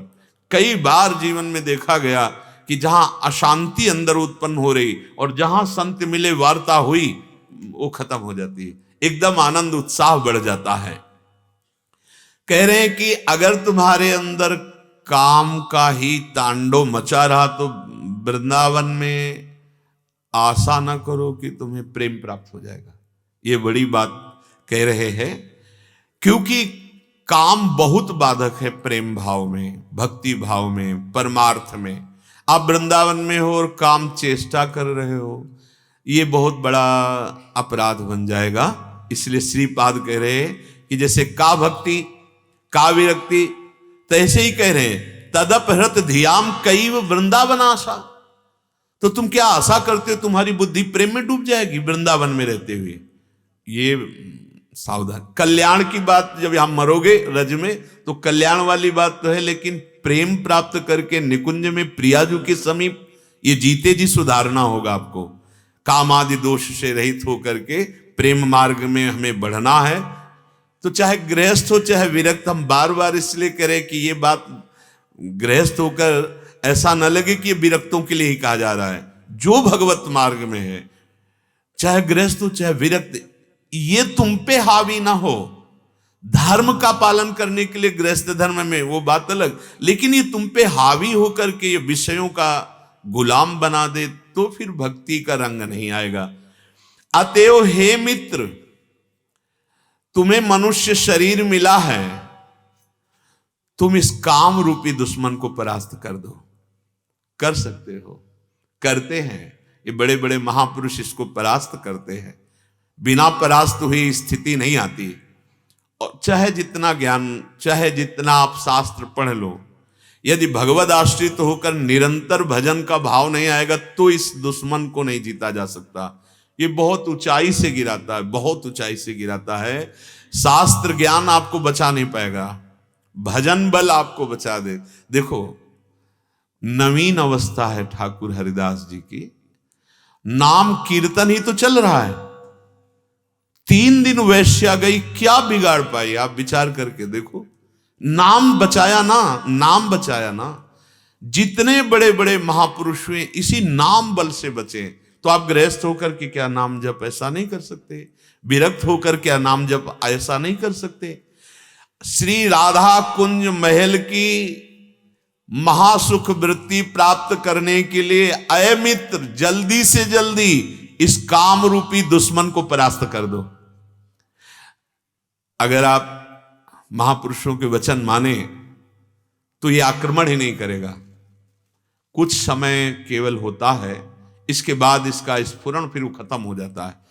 कभी कुछ ऐसा आहार हुआ तो फिर ऐसी मन में थोड़ी मलिनता, फिर खत्म। लेकिन जब भगवत साक्षात्कार हो जाएगा फिर खत्म हो गया, क्योंकि फिर काम, क्रोध, लोभ, मोह, मद मत्सर ये सब भगवान के ही पार्षद हैं, वहां हृदय में प्रवेश ही नहीं करते। ऐसी निष्काम स्थिति जागृत हो जाती है। उसी के लिए सत्संग है, उसी के लिए भगवत मार्ग है। इसलिए सत्संग का सार, हमारे हृदय में भक्ति जागृत हो। भक्ति का स्वरूप प्रभु के सिवा हमारा कोई नहीं, हमारे पास जो कुछ है वो सब प्रभु का है। और निरंतर भजन, भजन पर हमारा ऐसा अनुराग हो जाए कि चाहे सुखद परिस्थिति हो या दुखद, भजन ना छूटे। उसका परिणाम आपके अंदर काम भाव का नाश हो जाना। इसको ध्यान से देखिए, काम भाव का नाश हो जाना। कुछ जैसे ये कहते हैं कि हमें काम बहुत पीड़ा दे रहा है, तो हाथ जोड़कर प्रार्थना करते हैं, आप काम को बढ़ावा दे रहे हैं इसलिए पीड़ा दे रहा है। उसी मार्ग में चल करके ये बात हम कह रहे हैं। ऐसा नहीं है कि अपने आप आकर आक्रमण कोई कर दे। जब हम ऐसी सोच करेंगे, ऐसी क्रिया करेंगे, ऐसा दृश्य देखेंगे, तब वो जलाएगा नहीं। स्फुरण होके शांत हो जाना, बस इतना होता है। वो आपको पीड़ित करके पागल कर दे, ऐसे किसी में सामर्थ्य नहीं है। क्योंकि भगवान के आश्रित हो, आप नाम जप कर रहे हो, प्रियालाल के आश्रित हो, तो ये बात जो कहते हैं वो ध्यान से सुन लें कि हमें काम बहुत जला रहा है, आप क्रिया करते हैं, आप वो दृश्य देखने की चेष्टा करते हैं, आप वो सोच रखते हैं, आप उस सोच का सुख लेते हैं, इसीलिए आपको काम परेशान कर रहा है। नहीं, आप ये क्रिया, सोच और संग, दृश्य, आप इसे छोड़ दीजिए। भोजन सात्विक कीजिए और नाम जपिए। आप हमें बताना कि कब आपको पीड़ा दी। स्फुरण होना पीड़ा नहीं कही जाती। ऐसे वृत्ति उठी, चली गई, पीड़ा उसे कहते हैं। अब हम जल रहे हैं, अब हमें चाहिए, काम संयोग चाहिए। ये आपने यहां तक बढ़ा करके आपने किया है, इसलिए बहुत सावधान। हमारी भक्ति का रंग, हमारे प्रेम का रंग चढ़ जाए इसी जन्म में, ये बहुत बड़ा शत्रु काम है। इस काम पर हर साधक, हर उपासक, चाहे गृहस्थ हो चाहे विरक्त, इस पर दृष्टि रखे। ये मित्र नहीं है, ये लूटने वाला आपके जीवन की, आपके श्वासों की, आपके आध्यात्मिक शक्ति की ये बहुत वृत्ति रखता है काम। अगर इसको बढ़ावा देंगे तो जहां है उससे नीचे होते चले जाएंगे और आप निराश हो जाएंगे कि मैं नहीं चल पाऊंगा। ऐसा होता है, मैं नहीं चल पाऊंगा। नहीं, आप चल ही नहीं रहे हो, आप तो गोद में बैठे हो। आप गलती कर रहे हो, इसलिए आपको समझ में ये बात नहीं आ रही। नहीं, ये जो अध्यात्म की यात्रा है ना, ये गुरु की गोद में बैठ के की जाती है, गुरु की कृपा गोद में। वो उनकी कृपा शक्ति हमें ले जा रही है प्रभु की तरफ। श्री हरिवंश प्रताप नाम नौका निज खेवक। निराश मत होइएगा, सावधान रहिएगा, निरंतरता बनाइए भजन की। इस जीवन में हमको जीतना है। लाडली जो हमारे पक्ष में है, हम जीत जाएंगे। नागरी दासी जन्म जीतायो। शेष चर्चा आगे। श्री राधा वल्लभ लाल की।